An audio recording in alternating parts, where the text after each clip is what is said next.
Did Phil explain why he's speaking out now? He said he's speaking out because he believes Diddy's a predator. He wants accountability, and he doesn't want someone like this to run unchecked in the future. It's only happening in Long Beach right now as far as me doing something for the community, because that's where my heart lies at as far as straightening out my own neighborhood before I go elsewhere.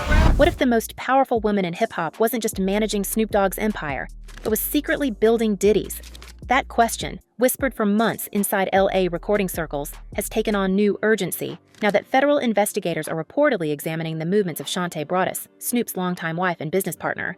According to multiple insiders familiar with the ongoing FBI probe into Sean Diddy Combs, agents are looking beyond his already explosive trial and into the network of recruiters who allegedly sustained his private parties.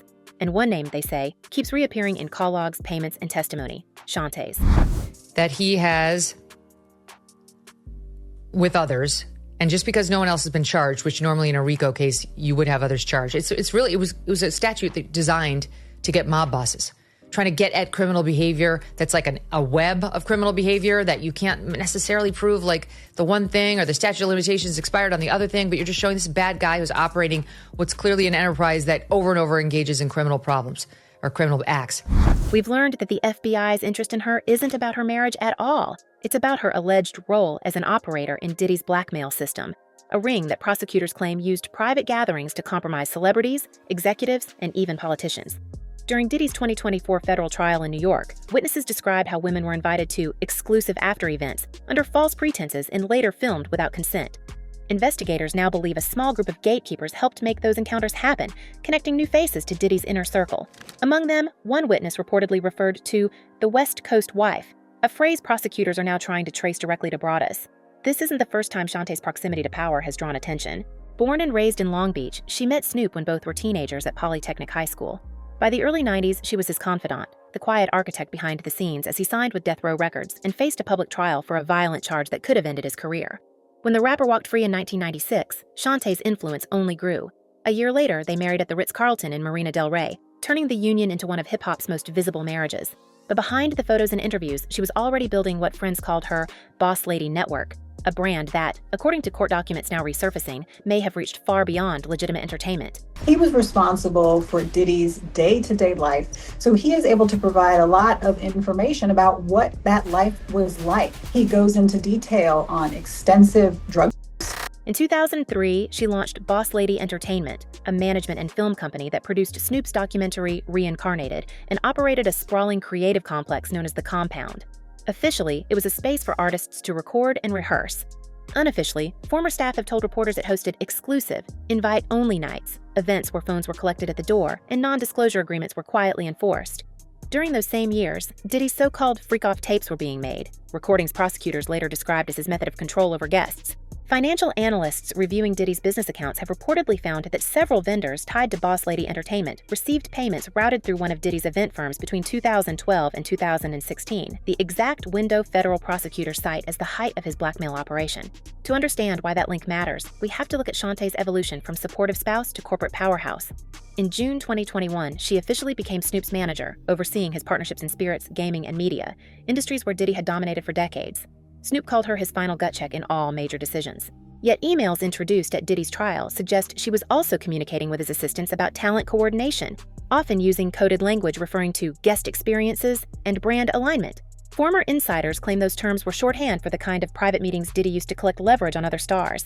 If accurate, that would place Shantae not on the sidelines but in the control booth. The few like if we really dig, I believe we're gonna find probably 3 or 4 dudes over the years that she had long-term side. Publicly, she cultivated the opposite image. Interviews painted her as the grounding force in Snoop's chaotic world, a mother of 3, grandmother of 6, and a woman who once vetoed a $100 million OnlyFans offer because, as Snoop put it, ain't no way in the world she gonna allow me to go on there and pull that thing out. That moral certainty made her a symbol of stability in a genre known for excess.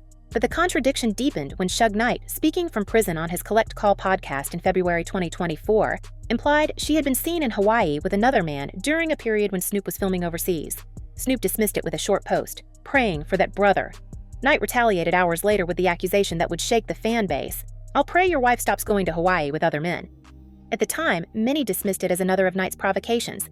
Yet now, investigators are reportedly re-examining the same travel dates, comparing them with Diddy's known movements. Flight manifests show both Diddy's assistant and a boss lady staffer on flights from LA to Honolulu within that same week. Whether coincidence or coordination, it adds another layer to a growing pattern. Shantae appearing where Diddy's inner circle assembled. Her professional timeline makes the overlap impossible to ignore. Boss Lady Entertainment expanded aggressively between 2013 and 2018, acquiring partnerships with music festivals and luxury brands, many of which later appeared in Diddy's sponsored events. In 2021, as Diddy's legal troubles intensified, she took complete control of Snoop's business empire, handling deals across the same categories: spirits, fashion, streaming, that prosecutors now describe as laundering fronts for Diddy's operations. The public narrative cast her as a trailblazer for Black women executives. Behind the curtain, insiders say she was using that access to identify talent and influencers that Diddy could invite. Find her, and her attorney has said that she may not be willing to come and testify anyway. So, be interesting. What makes the accusation more disturbing is how seamlessly it fits into the pattern uncovered in Diddy's case. Witnesses described assistants who would target women at festivals, brand parties, and studio events, promising exposure in exchange for networking opportunities. According to one sealed deposition, a West Coast female executive was praised for her ability to read a room and find the right energy. Prosecutors have yet to name her publicly, but her initials, SB, match those on several of the recovered scheduling documents. For years, Shantae's public reputation shielded her from suspicion. When Snoop was sued in 2022 over an alleged assault dating back to 2013, she reportedly managed the crisis personally, arranging settlements and controlling press access. Colleagues say she handled it with the same calm efficiency she used in business negotiations. But now, those same skills are being reframed as evidence of something darker, a pattern of protecting powerful men from accountability. Even more troubling, forensic accountants are tracing transfers from Boss Lady Entertainment into shell companies that overlap with Diddy's accounts used for his private travel and security retainers. When you get to be the age that we at and you get to become as successful as we are, you have to start doing some things that matter for the future. The compound itself has become a focal point. Located in Los Angeles, it's long been a creative hub where Kendrick Lamar, Cardi B, and Wiz Khalifa have recorded. Yet several guests now claim the studio doubled as an after-hours venue for elite gatherings resembling the same format as Diddy's New York penthouse parties. Exclusive, camera-free, and invitation-only. If those stories prove true, it means compromising material might have been collected not just on the East Coast, but on the West, and that Shantae may have been the gatekeeper. If Shantae was helping Diddy trap celebrities, the question isn't just what she did. It's what Snoop knew and whether he benefited from it. His career has thrived through decades of scandal, surviving lawsuits, rumors, and feuds. Yet his financial success has always been entwined with his wife's management. If her deals are under federal review, the entire Snoop Dogg brand could face exposure. Already, sources close to the investigation say accountants are combing through her 2021 partnership contracts and cross-checking them with payments identified in Diddy's seized ledgers. The whispers inside the industry suggest that agents have retrieved encrypted messages linking Shantae to Diddy's event staff, including instructions about discretion logistics for unnamed gatherings in Los Angeles and Miami. If verified, those exchanges could transform her from background figure to central player. The implications reach far beyond the Diddy case, touching entertainment executives who once worked with both empires and now fear being named. As one source put it, the FBI doesn't target the wives of legends unless they're about to bring down the legend himself. This isn't just about Shantae's arrest, it's about the collapse of Snoop Dogg's entire empire. If the FBI decides that her company served as a conduit for Diddy's blackmail network, the fallout won't stop with one woman. It could dismantle the entire business machine that Snoop and Shantae spent 30 years building, from their Long Beach roots to their streaming deals and brand partnerships. Because for the first time, investigators are asking a question the industry long avoided. How deep did the financial connection between Snoop and Diddy really run? Tick tock, the clock is ticking on Diddy, because on Friday he finds out what his sentence is going to be, but today, he found out what prosecutors would like that sentence to be, and it is vastly different from what his attorneys have suggested to the judge. Prosecutors want him to do 11 years, just over 11 years. We've seen this pattern before. In 2024, when Diddy was convicted of transporting women across state lines for so-called parties, prosecutors described a meticulous system of recruitment, payment, and silence. They said Diddy controlled people not with force, but with leverage, private recordings, financial favors, and promises of access. Now, insiders claim Shantae's role was to choose who entered that system. Using her power as Snoop's manager, she could open doors no one else could, handpicking guests who thought they were walking into networking events but instead found themselves in Diddy's web of influence. Financial analysts working with federal agents have already mapped payments from Diddy's entertainment companies to Boss Lady Entertainment during 2012 through 2016, totaling several $100,000. The paperwork listed them as event consulting fees. But those years correspond precisely with the timeframe prosecutors called the peak of his leverage operations. So we have to ask, were those payments legitimate business transactions, or the hidden fuel behind a much darker trade? Was Snoop's success in those years his television ventures, his major endorsements, indirectly funded by Diddy's empire of control. The turmoil and the stuff that I put her through in my journey on becoming successful, because I had no understanding of what I was doing her, how I was hurting her. Even more unsettling is how perfectly Shantae's public narrative seems to anticipate these accusations. In 2021, she announced her memoir, Paid the Cost to Be the Boss Lady, describing herself as a loyal wife who learned to navigate fame while staying grounded. Reading those pages now feels almost strategic, as if she were shaping her defense years in advance. She wrote of turning pain into purpose, of standing tall through the storm. At the time, it sounded like motivational language, but in light of Suge Knight's claims that she was traveling under false pretenses and meeting unidentified partners in Hawaii, those same lines read more like coded admissions of a double life. Industry veterans remember that year vividly. Diddy's influence was still unshaken, and Snoop's brand was at its highest value since the 90s. Together, they dominated music, spirits, and media. But sources close to the label say Shantae's relationships went beyond friendly networking. One former road manager insists she acted as the go-between whenever Diddy needed introductions to new talent or investors from the West Coast scene. Her charm disarmed them. Her reputation made them trust her. What none of them suspected, according to the same source, was that those introductions sometimes led to private invitations, sealed with strict NDA agreements. So Diddy, after the Cassie lawsuit, gets hit with a bunch of lawsuits, and then ultimately the raids, and then... If that claim proves true, the financial consequences will be devastating. Under RICO statutes, prosecutors can treat a family-run company as part of a criminal organization if they show overlapping funds or shared intent. That means if Shantae is indicted, federal agents could freeze or seize assets tied to her, including joint accounts with her husband. For a man whose image is built on luxury and loyalty, the optics alone could end multi-million-dollar partnerships overnight. People close to the couple tell us that Snoop's 2004 divorce filing now looks very different in hindsight. At the time, he blamed fame and temptation, but one associate says the real reason was fear. Fear that his wife's growing closeness to Diddy would expose things Snoop himself wanted buried. He eventually withdrew the filing and renewed his vows, yet that move may have been less about reconciliation and more about containment. Staying married meant keeping her within his circle of influence. It also kept her silence under marital privilege, a legal shield that could prevent her from testifying against him. And then came the leaks from Diddy's trial. Fragments of encrypted messages where a contact identified as SB advised Diddy's assistant on how to frame the narrative after damaging stories broke.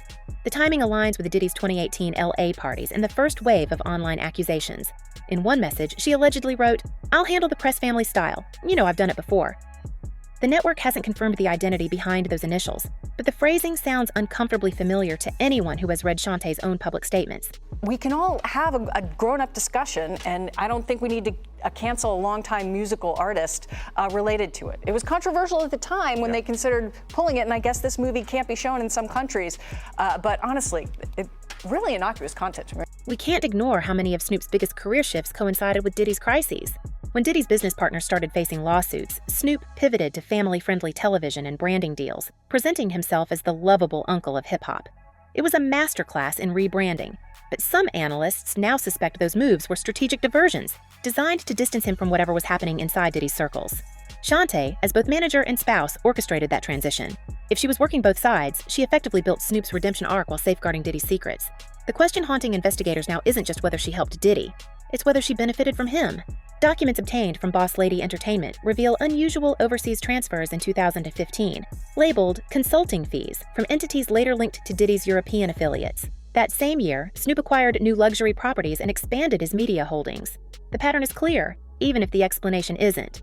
Meanwhile, insiders claim the FBI has reopened at least one file from Snoop's past legal troubles, cross-referencing his witnesses with the names found in Diddy's seized contact lists. If they discover overlap, the implications could stretch across 3 decades of music history. Former colleagues are reportedly cooperating, hoping for immunity. They describe a network of shared lawyers, accountants, and event planners who blurred the line between business and blackmail. And through it all, Shantae's public demeanor has remained steady. She continues posting family photos and promoting her upcoming projects, speaking softly about legacy and resilience. But those close to the case say that behind the scenes, she's already retained 2 new attorneys specializing in federal racketeering defense. For someone long seen as the moral compass of the Snoop Dogg brand, that move suggests she's preparing for something larger than a media scandal. If a grand jury names her, the FBI could treat her as both participant and witness, someone who knows enough to bring down others. That's why the mood in Hollywood's inner circles has turned anxious. Executives who once celebrated her business acumen now fear their own messages or payments could resurface. And Snoop himself, the man who built his legend on loyalty and survival, might be forced to choose between defending his wife or protecting his empire.